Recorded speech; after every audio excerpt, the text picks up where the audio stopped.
Alright, well, what is going on, guys, and welcome to a brand new episode. Today, you join me with my amazing Land Cruiser 80 series. As you can see, I am in the driver's seat right here in the cockpit. Wanted to take you through a sort of a unique angle with the video and take you through what it's like to own a 30-year-old vehicle. Cruiser 80 series, built in the 90s, and according to me, one of Toyota's finest marvels, one of Toyota's finest pieces of engineering. Why do I say that?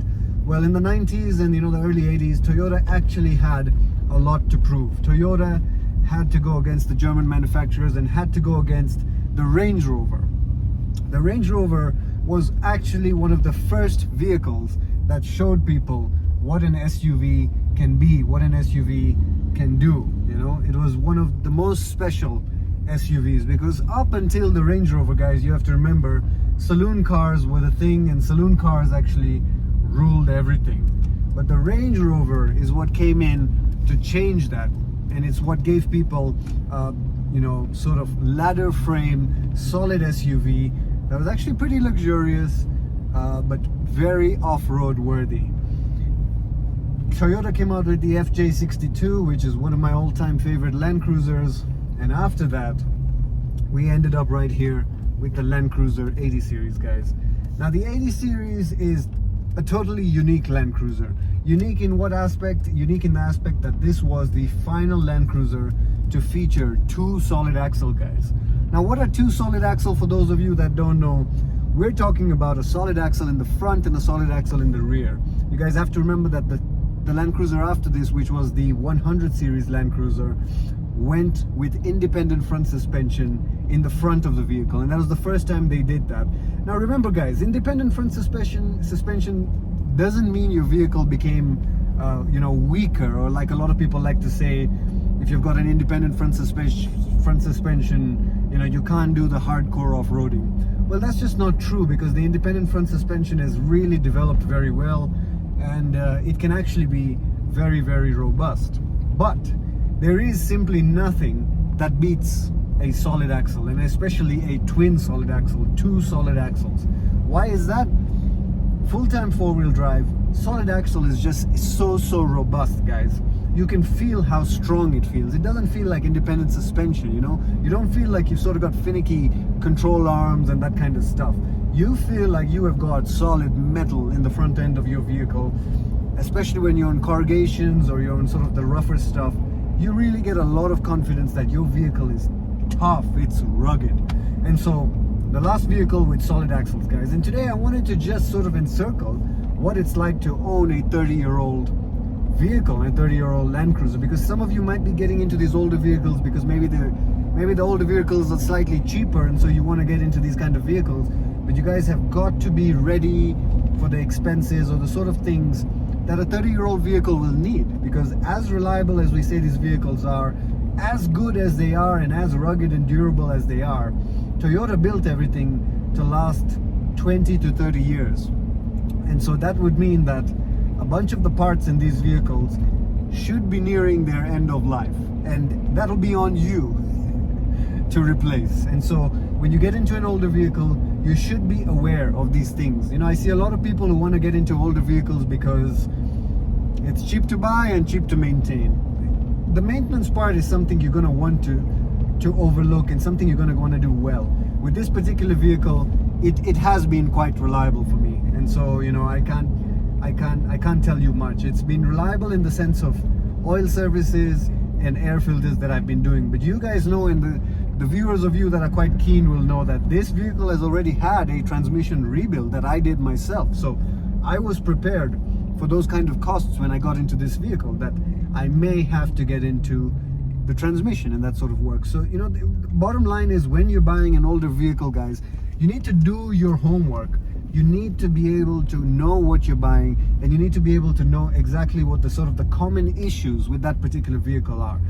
Advice for some of you buying older vehicles out there is, go ahead and do your research.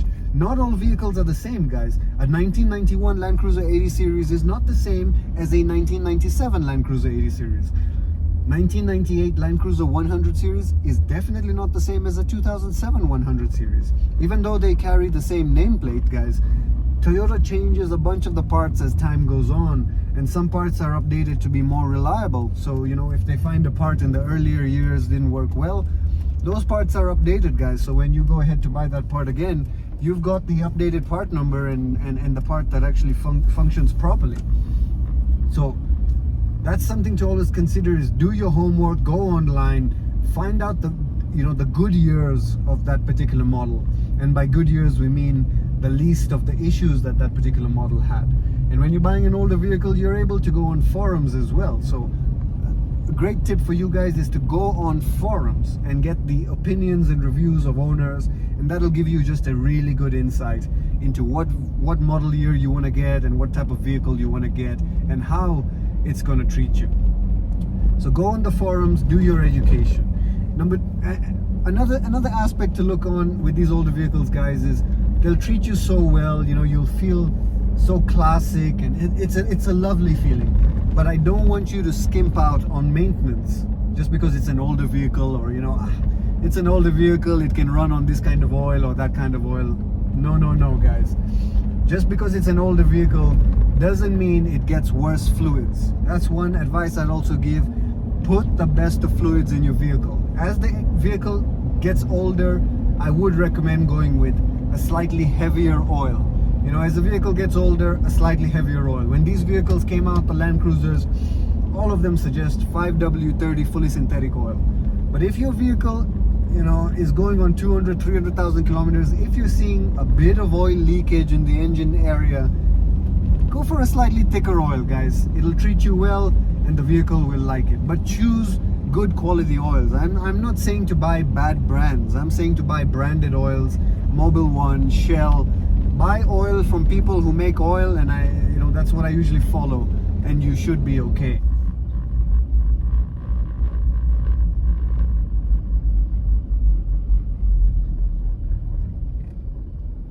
Another thing, guys, about owning a 30-year-old vehicle is I want you guys to expect things to go wrong.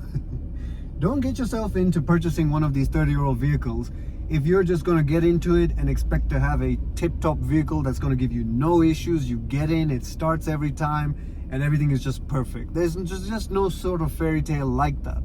25, 30-year-old vehicles are going to have issues. Depends how you sort those issues out. It can be a very good ownership experience where you just get in and the vehicle starts every day. But there are going to be those days where things don't go as planned. The vehicle doesn't start, the vehicle has an issue, spark plugs are on their way out, engine coils may be on their way out, little pipes or little sort of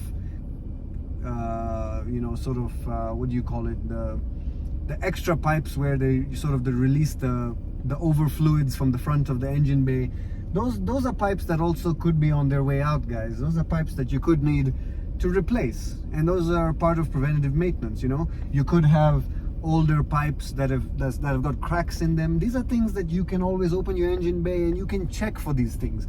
If you see coolant pipes or pipes that are actually carrying hot fluids that have cracks in them, replace them, guys, because that's a pipe that will fail on you and will give you an issue and will even make your car overheat. And I've seen so many cases where people get into these older vehicles, but they're not mechanically inclined people, and so they don't do the works that are necessary, and then something simple like a pipe cracks, coolant starts seeping out.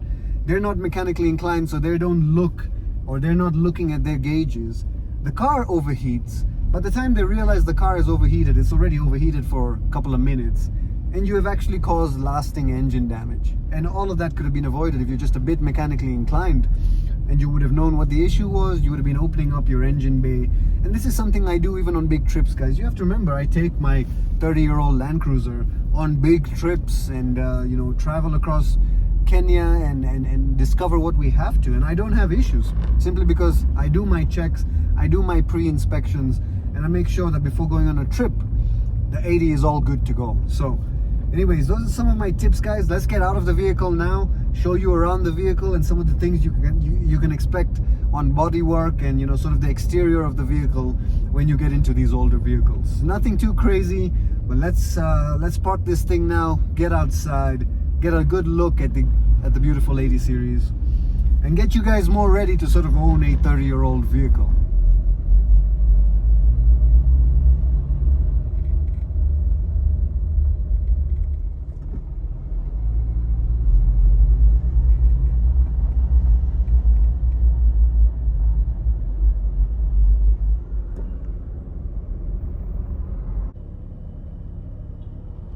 Alright guys, so as you can see, we've got the vehicle parked here now. I want to just take you on a walkthrough. So you just look at the 80 series once again. You guys know I got the paint done. That's why you're seeing a bit of shine over there. We can see wonderful clouds. And so this is what it is, 30-year-old vehicle. You're going to have to expect small things like little chips. Sort of paintwork might not be perfect all of the time, may have a few scuffs. You're going to have to, be willing to also live with those kind of things, because you can't be swapping out things constantly on a 30-year-old vehicle. You guys know I'm running the 285/75 16 tires, which I have enjoyed. And if we come inside here, you can see the wonderful suspension that I have got done here. We've got a 2-inch comfort spec coil, and we've got the foam cell shocks right in there, foam cell. As you can see, this is the 80 series, so we are talking about that solid axle in the front. And so with regards to front suspension, because this is not independent front suspension, there's not a lot to deal with the 80 series. You got the solid axle, and mainly what you're dealing with is spindle hubs.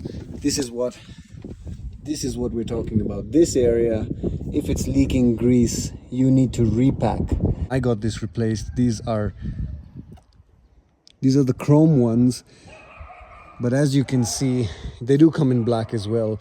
But this was also another part that, in an older vehicle, it might be in poor condition, or, it might be breaking. So you would have to replace that, and you'd also have to work on the sun visors. But if we come around, you can see I'm running the 285/75 16 tires. You can see there's a tint on the glass, which has lasted well. Another thing with 30-year-old vehicles, you might have a few of these bits that are maybe cracking from the sun, or maybe your wipers are looking a bit older than usual. But usually, most of the bodywork has sort of held up. And one bit I actually like about the older vehicles and this interior is actually the fact that this interior was built pretty strongly, guys. Everything was put together pretty well. You can see you got a grab handle here, so you best believe this dashboard is strongly put into the vehicle. So on the interior, a 30-year-old vehicle, you shouldn't have too many problems. But yes, a bunch of them, including the old Mercedes, tend to have a few dashboard issues or dashboard cracks. And those are things you can get taken care of. They are cosmetic, and you can eventually get taken care of. And other things like this kind of wear and tear on the gear knob, which you can live with once you've had enough. Or like I do, my dashboard is fine, but I had bought this wonderful mat that I paid like $100 for, a bloody mat, including delivery. And so I just chose to keep mine on all the time and make use of it, guys. But on the interior, we've been quite okay. I just wanted to show you the actual engine bay. All right, now here we are to see the power plant of the beautiful 1FZ FE of the Land Cruiser 80 series. The 1FZ FE is a 4.5 liter straight 6, which means there are 6 cylinders in a line, double overhead cam, inline 6-cylinder 4.5 liter beast. I absolutely love this thing. This is a petrol motor, makes plenty of torque and functions really well. You can see we've got the distributor here. You can see the the fuel injection and the actual wires that are running from the distributor. So the distributor is moving like this in a circle, and as the spindle moves, it's providing power in a specific sequence to each of these wires, which is then powering the spark plugs to fire and the whole engine to fire. So here is our timing for our engine. Power steering hoses over here. You can see our battery bay. You can see our purge system here and a bit of the ABS system. And you can see our intake. You can see we've got a transmission dipstick in this vehicle. And so this is the power plant, the 1FZ FE, 30-year-old engine. But as you can see, guys, quite a substantial engine, very large. In this particular vehicle, you've actually got 2 belts, so that if one belt fails, vehicle is still running, guys. So talk about built-in sort of robustness in there. You got a wonderful steel air intake. This is when vehicles were not really sure how the intakes should look, and so they look like this. But as you can see, it's connected directly to my snorkel, so that's working out. And we have our beautiful 1FZ FE power plant. So what can you expect with these kind of engines, guys? Well, I would say 30-year-old vehicle, first kind of things you want to look at is the coolant system, as we can see here with the radiator. Typically these are plastic. This is a very thick plastic, which is why it's lasted. The modern vehicles don't typically have such a thick plastic, and that's why in the 200 series I've seen some of these radiators develop cracks over here. So this particular one doesn't look very yellow to me. This one is still going, but you want to look at the radiators, you want to look at the coolant hoses, you want to feel that the hoses still feel a bit soft to touch. You know, if they're feeling really hard and rigid, you want to get that changed.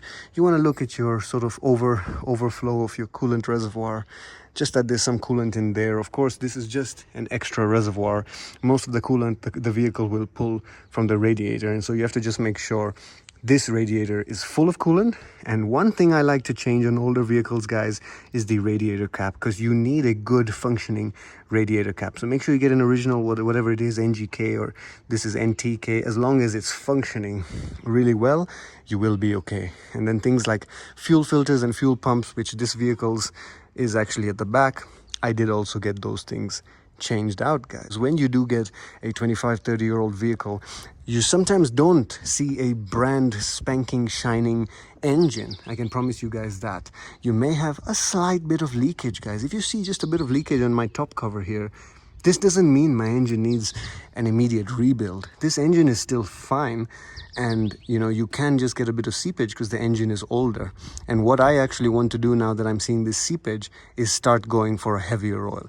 So on my next change, I might go for a 20W60 and see if that seepage stops.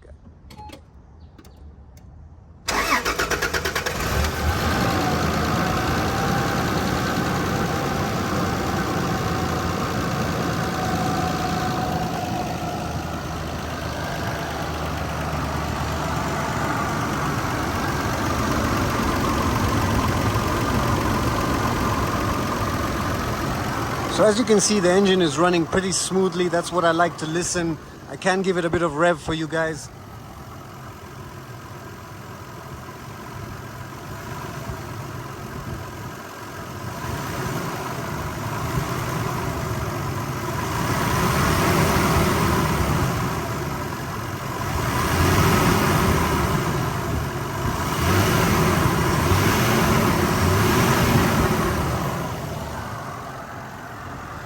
So that's what we have running, guys. This engine doesn't make too much power. We're talking just about 220 horsepower, but still gives plenty of torque and plenty functional for this type of vehicle. And I have absolutely been enjoying this power plant. This is what they call the tractor motor, very durable 1FZ FE. So 30-year-old vehicle, you might have a few little leaks, a little spots here and there that you don't need to panic on, especially if they're coming just from the top cover or anything like that.